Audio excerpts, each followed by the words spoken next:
यह कहानी एक महिला की है जिसका सपना था एक आधुनिक संपन्न जीवन साथी पाने का।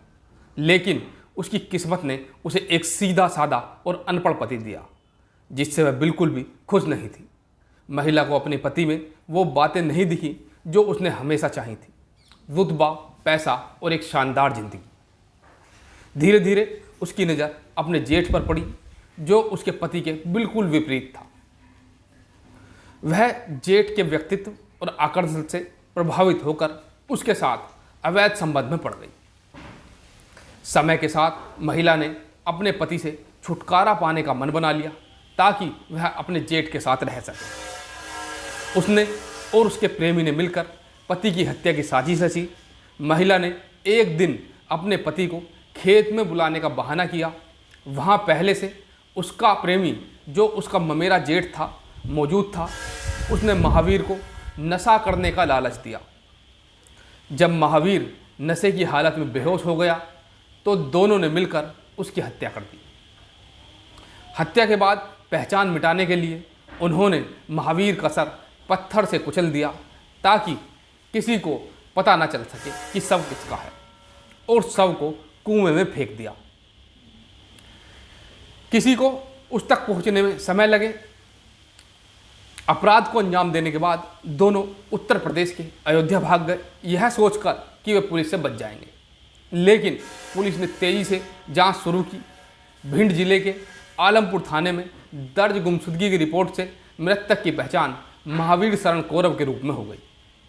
जब पुलिस ने उसकी पत्नी से शव की पहचान करवाई तो उसने अपने ही पति को पहचानने से इनकार कर दिया, जिससे पुलिस का शक और गहरा गया और पुलिस समझ गई कि मामले में जरूर कुछ झालमेल है।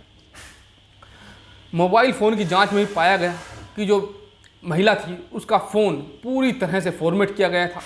महिला ने अपना फ़ोन फॉर्मेट इसलिए किया ताकि वह पुलिस से सबूत छिपा सके। फ़ोन में उसके और उसके प्रेमी के बीच हुई बातचीत, कॉल रिकॉर्ड, मैसेज या कोई अन्य डिजिटल सबूत हो सकता था जो उनके अवैध संबंध और हत्या की साजिश को उजागर कर सकता था। फ़ोन फॉर्मेट करके उसने यह सुनिश्चित करने की कोशिश की कि पुलिस से अब वो बच जाएंगे और अब पुलिस उनका कुछ नहीं बिगाड़ पाएगी। उसके और उसके प्रेमी के बीच की कोई आपराधिक बातचीत या योजना का प्रमाण जिससे कि ना मिल सके। हालांकि फ़ोन फॉर्मेट करना ही पुलिस के लिए एक बड़ा संदिग्ध संकेत बन गया, जिससे उनका शक और बढ़ गया। यह कदम उल्टा पड़ गया क्योंकि पुलिस ने इसे सबूत छिपाने की कोशिश के रूप में देखा और इस पर गहराई से जांच शुरू की। जब महिला से सख्ती से पूछताछ की गई तो उसने सच्चाई उगल दी। प्रेमी ने महिला और उसके प्रेमी सुरेंद्र कौरव को अयोध्या से गिरफ्तार कर लिया और इस योजनाबद्ध हत्या का खुलासा हुआ। महिला ने सब कुछ पुलिस के सामने कबूल कर लिया। उसने बताया वो चाहती थी कि उसका जीवन साथी एक हाई फाई और संपन्न आधुनिक हो, लेकिन उसे एक सीधा साधा अनपढ़ पति मिला। उसके पति की परिस्थितियों और व्यक्तित्व ने उसके सपनों के विपरीत एक वास्तविकता पेश की, जिससे वह असंतुष्ट थी। महिला की नज़र अपने जेठ पर पड़ी जो उसके पति से बिल्कुल विपरीत था। महिला और उसके जेठ के बीच एक अवैध संबंध विकसित हो गया। महिला और उसके प्रेमी ने दोनों ने मिलकर सोचा कि यदि वो अपने पति को हटा दे तो अवैध संबंधों को स्वतंत्र रूप से जी सकेंगे। पति की हत्या उनके रास्ते की सबसे बड़ी बाधा थी जिसे उन्होंने हटाने का निर्णय लिया। महिला की हत्या की योजना का एक हिस्सा यह भी था कि वह अपने प्रेमी के साथ एक नया जीवन शुरू